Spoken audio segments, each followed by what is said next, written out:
Assalamualaikum warahmatullahi wabarakatuh. Innal hamdalillah nahmaduhu wa nasta'inuhu wa nastaghfiruh wa na'udzu billahi min shururi anfusina wa min sayyiati a'malina may yahdihillahu fala mudhillalah wa may yudhlil fala hadiyalah. Sobat pemirsa Islamic TV yang dirahmati Allah, alhamdulillah bisa jumpa lagi dengan saya Abu Asakananta. Yang mudah-mudahan tayangan ini bisa bermanfaat bagi kita semua dan khususnya bagi para pemirsa yang nanti kelak mudah-mudahan bisa mendapatkan rezeki yang halal dari Allah Subhanahu wa taala dan banyak mendapatkan manfaat dari tayangan ini. Saat ini saya sekarang berada di Dolphin Eleven Konveksi dan pemiliknya ini juga seorang yang luar biasa. Salah satunya dia juga sebagai koordinator komunitas tangan di atas. Jadi sobat pemirsa yang saat ini menyimak dan bagian dari anggota tangan di atas, nah ini adalah ketuanya yang berada di Salatiga. Kita sapa beliau pemirsa. Assalamualaikum Mas Afif Iskandar, gimana kabarnya? Baik, baik sekali. Alhamdulillah. Nah ini pemirsa, beliau adalah koordinator yang baru ya Mas ya? Baru kemarin. Baru kemarin tapi bisnisnya udah lama? Bisnisnya alhamdulillah 10 tahun. Masya Allah. Jadi Dolphin Eleven ini sudah 10 tahun ini umurnya. Ya. Bergerak di bidang konveksi aja atau ada yang lain? Yang Dolphin konveksi itu di bidang konveksi fashion terutama. Insya Allah ini kita akan ekspansi ke sublim juga ya. Ke printing. Wah, luar biasa ya. Mudah-mudahan nanti Allah mudahkan dan pemirsa juga bisa mendapatkan manfaat dari tayangan ini nih, Mas Afif. Mas Afif, 10 tahun yang lalu itu bermula bagaimana, bisa diceritain? Jadi kenapa milih usaha ini? Iya. Jadi alhamdulillah basic saya itu dulu kerja di garment. Jadi di pabrik garment saya belajar tentang fashion gitu ya. Saya melihat ternyata pasar fashion itu besar sekali gitu. Di industri garment itu dulu tempat saya kerja itu bisa dia membuat target itu satu tahun itu 2 juta pieces. Masya Allah. Berarti marketnya di seluruh dunia besar sekali. Nah, dari situ saya ada keinginan untuk besok saya mau mandiri, saya mau buka bisnis seperti ini gitu. Jadi mau buka industri fashion juga. Berarti prosesnya di awal bekerja di garment, bekerja di pabrik garment gitu. Berapa lama kerja di? Saya di pabrik garment itu 6 tahun. Oh, Masya Allah. Iya. Luar biasa, ilmunya sudah luar biasa dan ngelotok ya. Terus boleh tahu nggak modal awal untuk buka usaha Dolphin Eleven ini berapa sih? Sebenarnya kita nggak modal ya di awal ya. Kita hanya nggak modal pemirsa. Nah ini nih. Di awal itu saya hanya menjualkan barang temen gitu. Jadi ada temen yang sudah berbisnis duluan. Bidang konveksi? Iya, saya ikut menjualkan barang dia. Oh, berarti sales. Iya. Wah. Rasul aja juga sales. Iya. Luar biasa. Nah, dari situ mulai menabung, juga ada keinginan untuk mandiri ya, beli bikin produksi sendiri karena costnya kan lebih murah jika kita produksi sendiri.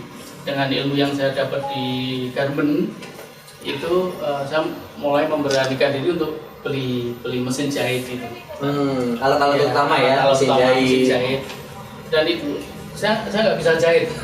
Wah, masuk sama sekarang. Iya. Wah, ya, dikit-dikit. Ini yang unik nih pemirsa. Seorang pengusaha konveksi nggak bisa jahit.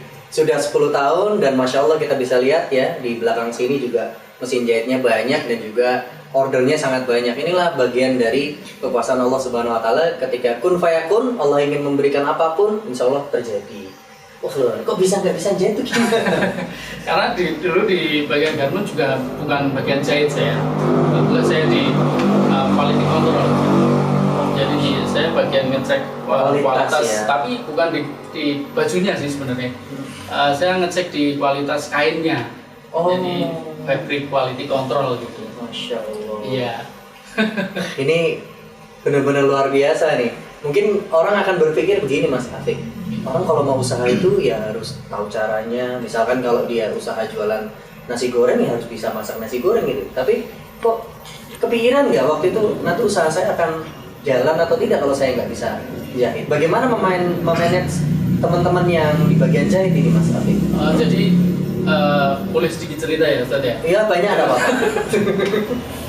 Dulu saya pernah sekali waktu itu dapat order Ustaz. Jadi dapat order blazer. Jadi Blazer ya? Iya, blazer ya. Jasnya wanita. Padahal saya nggak bisa jahit, nggak punya mesin ini waktu itu. Jadi dari temen, Mas bisa nggak tolong buatin kayak gini? Ya karena mungkin Jiwa entrepreneurnya ada ya. insting jualannya ya. Insting jualannya. Jadi bisa gitu. Terus ya itu akhirnya saya lempar ke waktu itu saya nggak kenal konveksi ya. Saya lempar ke tailor itu. Jadi tailor itu penjahit satuan itu. Iya. Saya lempar ke Itu tailor. lebih mahal itu. Lebih ya? mahal. Dan di situ saya nggak untung ternyata. Karena masuknya ke tailor. Iya, maksudnya tailor. Tailor kan by design terus by request. Iya, ya? dan dia ngerjainnya kan satu persatu, Iya. satuan, jadi lebih mahal. Nah dari situ saya mulai belajar. Saya pergi ke tailor, kalau ada model baru, saya minta bikinin pola di sana. Di rumah saya bikin sendiri, saya duplikat. Oh, Masya Allah. Nah belajarnya dari situ, saya duplikat. Jadi setelah ada order yang sama, kita sudah punya patternnya gitu, sudah punya polanya, tinggal potong. Nah itu cerita lucu lagi Ustaz. Saya nggak punya penjahit, saya punya mesin tapi nggak punya penjahit. Wah, ini lucu lah. Lalu gimana tuh? Nggak punya mesin tapi punya mesin tapi saya nggak punya penjahit gitu. Dulu di kos-kosan gitu Ustaz. Jadi belum banyak ini ya di kos-kosan. Saya dompleng ke temen jahitnya gitu, dompleng ke temen. Jadi saya motong sendiri pakai pattern yang tadi saya copy dari tailor tadi. Iya. Saya potong, saya jahitin ke temen. Jahitin ke temen. Lama-lama mesin saya kasihkan ke temen sekalian. Oh, biar Iya, bermanfaat. biar bermanfaat. Saya nitip gitu, saya nitip mesin saya di temen. Saya cari penjahit, saya titip di konveksinya temen. Wah, kreatif. Benar-benar luar Karena biasa. saya belum punya pengalaman ya. Iya. Waktu itu nggak punya pengalaman sedikit pun di bidang konveksi, di sablon ataupun jahit menjahit. Saya benar-benar nggak punya. Cuman di garment aja saya quality control gitu, nggak ada tekniknya. Tapi sudah ada keberanian untuk buka usaha konveksi pemirsa. Alhamdulillah, sudah ada keberanian. Ini yang jarang dimiliki oleh pengusaha-pengusaha masa kini ya, atau bahasanya masa milenial.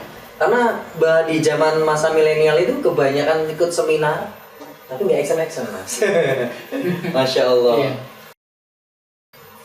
Setelah kurang lebih 2 tahun berjalan seperti itu. 2 tahun akhirnya saya memberanikan diri untuk punya karyawan.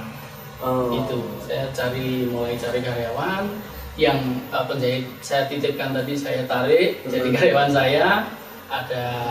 Saya tambahin lagi orang. Nah di situ saya mulai belajar untuk punya karyawan. Masya Allah, memanage karyawan dan produksi ya. Dan produksi di situ. Dan akhirnya segala yang saya dapat di garment dan pengetahuan saya tentang konveksi yang sudah saya pelajari sebelumnya, ya saya terapkan di situ. Masya Allah. Sampai dengan sekarang ini. Masih ingat nggak ketika sudah memiliki pegawai, order apa yang pertama kali dapat atau diambil? Dulu susah ya cari order itu ya. Sekarang juga susah sih sebenarnya.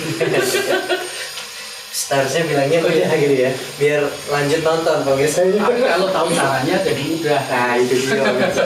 Masya Allah. Kalau tahu caranya jadi mudah. Sama kita mengendarai motor, kalau tahu caranya jadi mudah. Lanjut mas. Dulu order itu satuan. Jadi sebelum itu aja saya menerima permak ya. Oh, sampai nerima iya, permak? iya, karena kan saya belum tahu caranya nyari order kemana gitu. Karena awal mendirikan Dolphin ini saya menerima permak jahit gitu. Jadi nggak ganti resleting yang dol, terus baju sobek gitu. Kantong bolong Iya. ya. Emang bolong sih ya. Ya jadi awal-awal seperti itu. Awal-awal seperti itu. Lama-lama juga belajar dari teman-teman juga gimana nih caranya dapat orderan. Oh harus kasih penawaran. Jadi buat proposal, buat gitu ya. Ya, saya bikin proposal, saya muter-muter ya sales tadi. Balik lagi ke sales. Saya harus jualan lagi sembari mikir produksi. Saya jualan juga keliling-keliling. Oh, Masya Allah. Iya. Apa produk yang pertama kali dibuat setelah punya karyawan? baju kemeja. Ya, karena dulu di garment itu saya produksi kemeja ya di sana ya. Produknya kemeja, jadi yang setahu saya ya tentang produksi kemeja gitu. Saya kayak kaos ini malah belum. Jadi kemeja, saya bikin sampel-sampel kemeja, beberapa sampel saya titipkan di toko-toko baju dan distro-distro ya, dulu sedang ngetren distro gitu. Iya, distro. Apa namanya, baju-baju. Iya, teks. Iya, Teks banyak, clothing, masya Allah. Saya titipkan itu tiap dari Salatiga sampai Solo.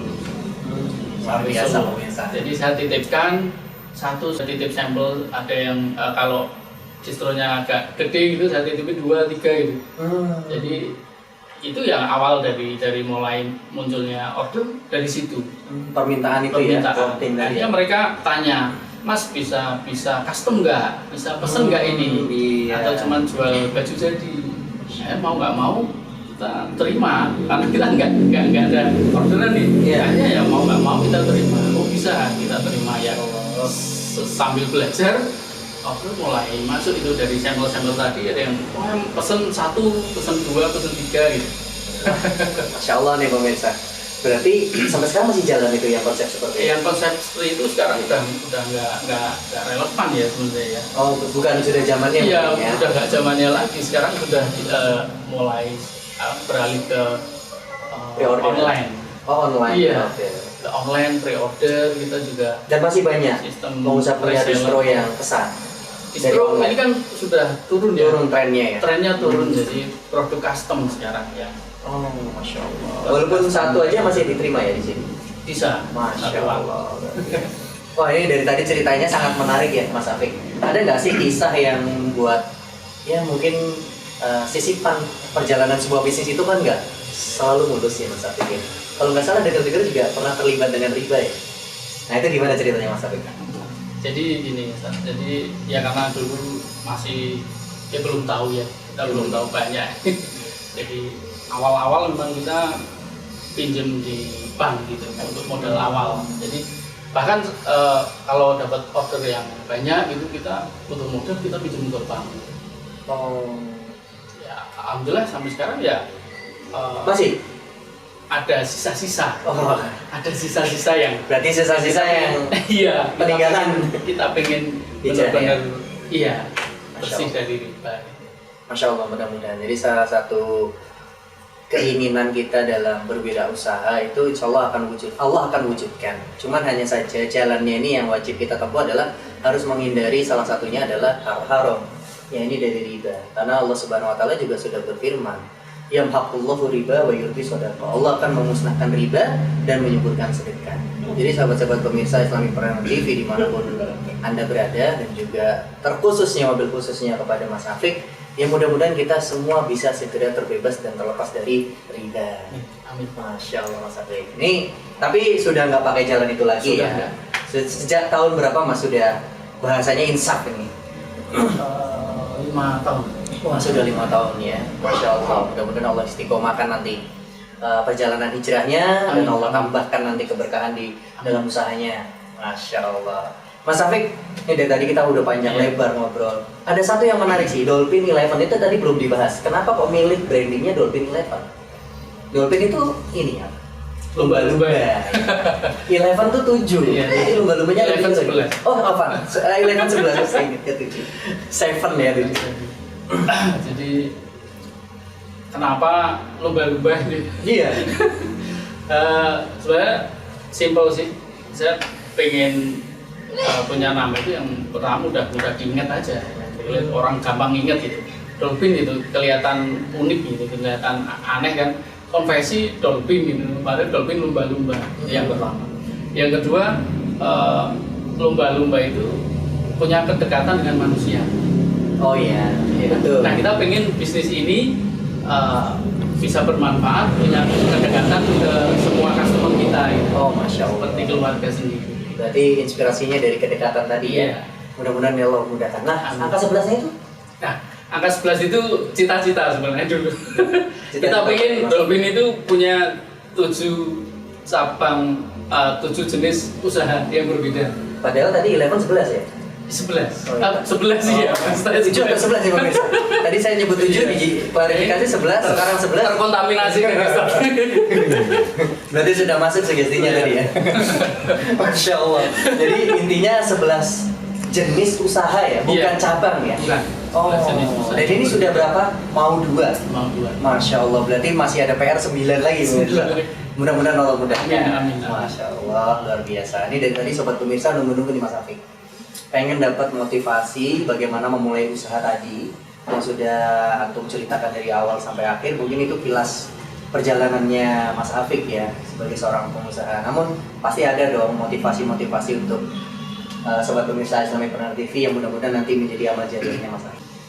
Jadi kepada teman-teman IPTV untuk memulai sebuah bisnis yang harus kita lakukan adalah action gitu. Jadi tidak ada bisnis yang terlalu direncanakan terlalu lama juga tidak bagus. Yang penting kita action dulu. Kita lakukan apa yang kita bisa dulu sambil belajar, sambil berdoa. Semoga dimudahkan oleh Allah. Masya Allah, luar biasa nih motivasinya. Singkat, padat, cepat. Mudah-mudahan nanti bisa membawa manfaat bagi kita semua Mas Afik. Dan terima kasih banyak ini sudah hadir di Islamic Partner TV. Sama-sama. Mudah-mudahan nanti tayangannya bisa mendapatkan subscribe yang luar biasa. Amin. Dan juga Amin. banyak pemirsa yang mendapatkan manfaat dari kisahnya Mas Afik Iskandar, pemilik dari Dolphin 11 Konveksi. Terima kasih banyak. Assalamualaikum warahmatullahi wabarakatuh. Assalamualaikum warahmatullahi wabarakatuh. Demikianlah pemirsa yang bisa kami sampaikan. Jangan lupa subscribe, klik loncengnya, like, dan share seluas-luasnya agar tayangan ini bisa bermanfaat bagi kita semua. Bercita-cita untuk sukses itu boleh, namun berkah harus jadi kenyataan. Saya undur diri. Barakallahu fikum. Wassalamualaikum warahmatullahi wabarakatuh.